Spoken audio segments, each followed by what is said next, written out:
Wes, and I very frequently get asked, how do I film my opening shots for my videos? And well, there are no secrets here, and I'm getting ready to shoot a new video, so why don't I take you along for the ride and see how it's done. First of all, I'm going to start out with my trusty Sony 90mm G macro lens. And I'll either have this mounted on my A9 or my A7 III. It doesn't really matter that much because this is one of the rare times that I don't use a lot of autofocus. But generally I rely on autofocus for macro photography, but just the photography. The videography, it can be a little bit tricky, and the focus pulls, at least on Sony, at the macro side don't look super natural. And so what we're looking at today, and we'll be looking at in the next video, is the Freewell magnetic quick swap lens filter system. So that's fun. So right here on my 16 to 35 GM, I already have one of their filters mounted, so I'm getting ready to film that. And normally I'm filming in the opposite direction, and you have kind of the kitchen in the background. And in the background of most of what I do, I like to create some form of interest.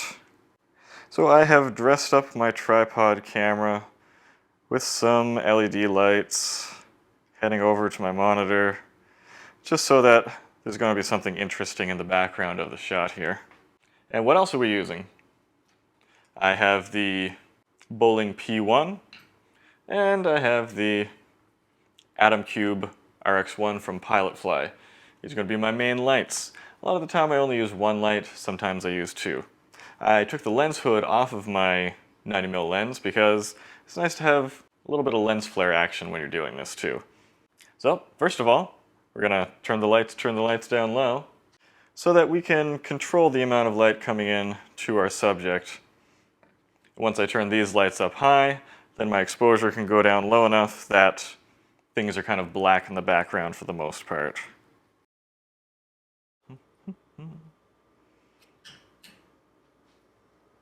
Now, generally speaking, I don't decide in advance what I'm going to shoot. I find that if I plan too far ahead, maybe my ideas won't work out. Where I really learn what I want to see and what I want to show is when I get the lighting just right, and I get the product out in front of me, and just kind of see how the light reflects off it, and I look for the parts of the device that seem unique, seem distinctive. So I try to start out with the parts that are unique, but not necessarily distinctive, because even though you know what video you're stepping into, I like to add a little bit of mystery. Maybe I'm overthinking this, but I think it's fun.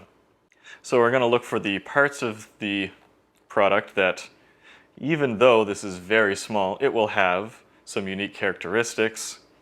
We'll film those first, and then we'll film a reveal of the actual logo or the brand name on it.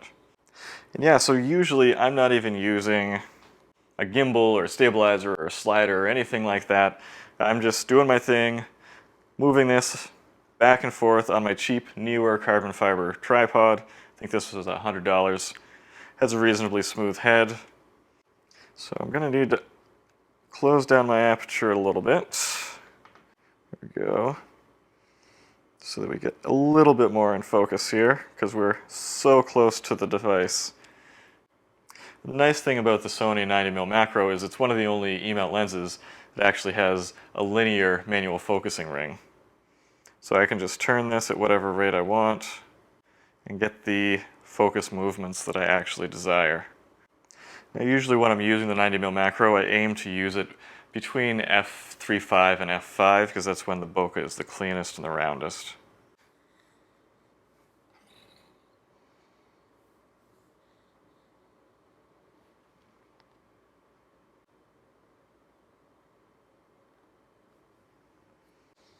And as you may have noticed before, I don't generally shoot in 24p or even 30p as most people would recommend for making beautiful cinematic video. Honestly, as far as I'm concerned, cinematic video, 24p video is for the cinemas. And that's really about it. On YouTube, I cannot stand the look of 24p video. It's choppy and it's like daggers in my eyes. So when I'm using autofocus while doing macro videography, I generally switch the AF drive speed from responsive down to slow. On this camera here, where you're watching me, it's on responsive so that anytime I move around, you don't even notice that the camera's focusing, it just follows my face immediately. All right, I think I'm gonna break out the slider for this one. Again, totally not necessary, at least from my point of view, because you can still get great shots, and I usually have just using a tripod on its own.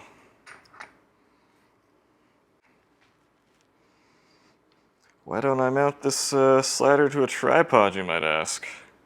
Because my tripods are not sturdy enough to handle this slider. All right, let's roll this one.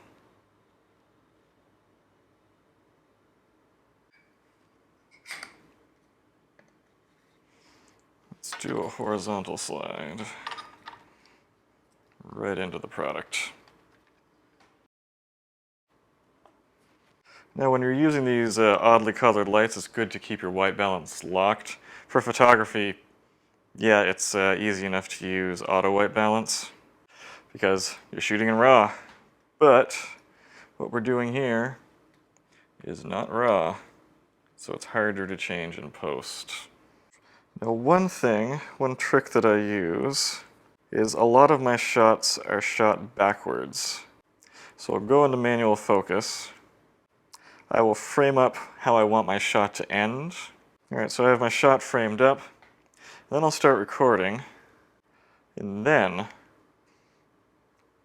I will do my pull away, pull toward.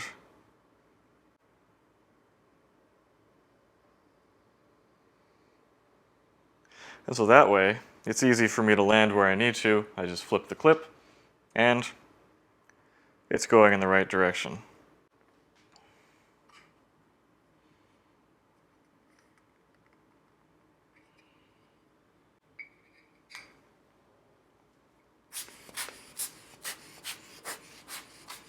Always need the blower nearby to control all that dust.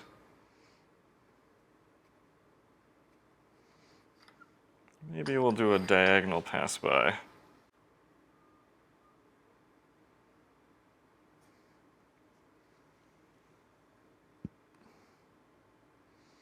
I like the look of that edge there. Might cover that too.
I like the look of that red ring reflecting. Just gonna get that. One kind of annoying thing about the Sony 90mm macro, although I love this lens, it has a tremendous amount of focus breathing. So when you move your camera around just a little bit, your focus shifts more than you expect, which can't fault it too hard because that is very normal for a macro lens. And you know what? I think I have about all the footage that I need, so we'll take this on over to the computer and have a look at the footage there. Alright, here we are at the computer. Gonna open up Final Cut Pro and drop my memory card into the reader here.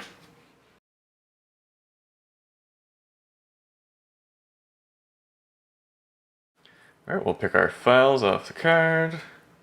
Perfect. Just grab all that and bring it in. While it's importing, gonna hop on over to Epidemic Sound just to test run a little bit of music here. In case you're interested in Epidemic Sound, I'm not sponsored by them in any way, but I do have an affiliate link because that's life on YouTube, and that's down in the description. What I like is that they actually have a genre of music called build. And I just search for that. And that's what I use in my intros here. So I want something that builds up slowly, has suspense. Obviously taking this way more seriously than I should, but that's what I like about doing this. Yeah, I like that one well enough. I'll give that a try. Download that, and now that that's downloaded, it looks like our video files are ready, so I'm just going to drag those on into the timeline that I've created. Again, I'm just doing 1080p 60. A lot of people find that it looks just as sharp as 4K just because there's so little frame rate stutter going on in there. It makes things look crisper than it actually is. The computer that I have, although it's a half-decent computer, it was spec'd out for photo editing, not video editing. Sometimes things take a little while if I shoot in 4K, sometimes I do videos in 4K if I think that it's going to be a big video, or if I really need some clarity in the image samples, say I'm doing 4 video split screen, but my computer does not like editing stuff like that. It takes forever to churn through. And also, I don't have a lot of room to spare on my scratch drives. I have 2 1 terabytes and 1 512 gigabyte, and that really limits the amount that I can work on. Alright, taking a look at these clips down on the timeline here. Before I even start editing, I like to drop my music in because it really gives me a feel for what I'm doing. If I'm just cutting things down dry, I get bored with it really quickly. I'm used to photo editing, which while I'm doing that, I'll listen to YouTube or I'll listen to Apple Music, and I kind of get myself into a focused state that way. I find when I'm editing video, if I don't have the music in the background, I lose interest very quickly. I start to wander and I can't get a lot done. And so that's actually one of the reasons why I have music in the background of my videos. It actually helps me maintain interest in the video as I'm working on it. It sets the mood and keeps me interested in what I'm doing. Drag that down. Now all these clips, I'm going to go over to the exposure tab here. I'm going to drag down the blacks because I like to have more isolation and more contrast in it. Highlights are a bit bright in that too. So that way all I can see is the name, and I like that. And yes, I have dirt on my sensor, so sue me. I sent my camera into Pro Support to try to get some of that dirt cleaned off, and they sent it back saying that they could not get it clean. And they offered to let me buy a new sensor in order to get it clean. And I said no. I will keep my slightly dirty sensor, that's fine, thank you, send it back. So that was a little disappointing. Now most of these clips are going to end up being very short. So I really only need the very best that I got out of each one. Now since I'm not using an amazingly stable video tripod, you can see my hand shaking the lens at these macro lengths. Even though the stabilization is turned on in the lens, I can't get it completely even. So for a lot of these shots where I'm manually focusing it myself, I will use the stabilization in Final Cut to get that perfect. But again, I'm going to find the best version of this. Go. So I'll stabilize that clip there. So each clip, the length of which simply depends on actually the beat of the song that I've chosen. So if the song has larger measures, then I might end up with longer clips. So I'm always just matching it up to the rhythm of the music. I find a lot of people don't do that. As a musician myself, it bothers me when the transitions don't match the music when it's kind of an artistic piece like this. Again, yes, I'm totally overthinking this, and I hope you enjoy the fruits of my labor. That's great, looking good there. Sliding in this clip. Okay, so this is one of those clips that I have to reverse. Easy peasy. That brings us to the end of it. So this is probably going to be one of my last clips, so I'll drag that over to the end, because it's a big reveal. I'd rather finish on the red, so I'm going to reverse this clip too.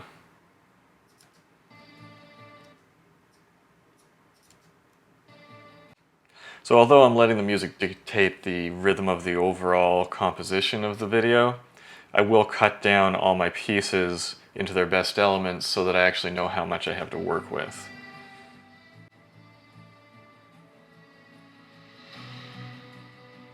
I redid it in reverse, which is probably a more promising way of doing it. Now moving clips, I like to edit. You don't want them to be stationary and then start moving. What you want is to already be moving and then possibly end up being stationary. It seems more natural that way. So I'll choke in on the clip just a little bit until it starts out moving.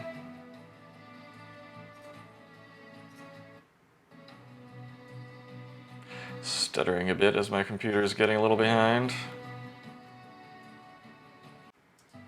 I like to keep my darkest one right at the beginning, so I'm going to move this one over here.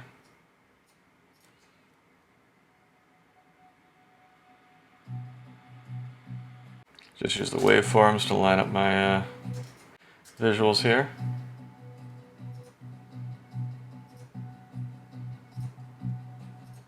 Now, generally speaking, instead of having to constantly follow the waveforms and follow the song, I can just figure out how long one segment is, and then I know how long the other segments need to be. So the bars of this song are 6.16 seconds long, approximately.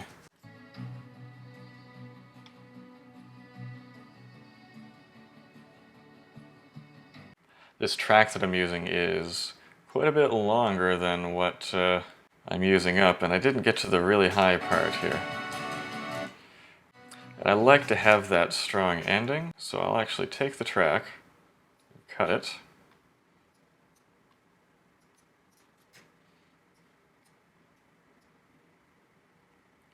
put my strong ending in, then I'm going to fade the two together.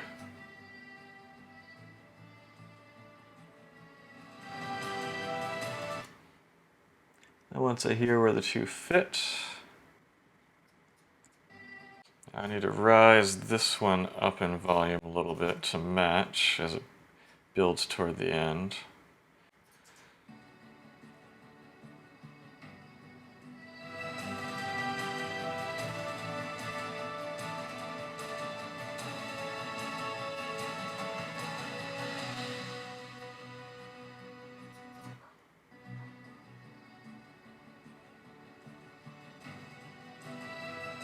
There we go.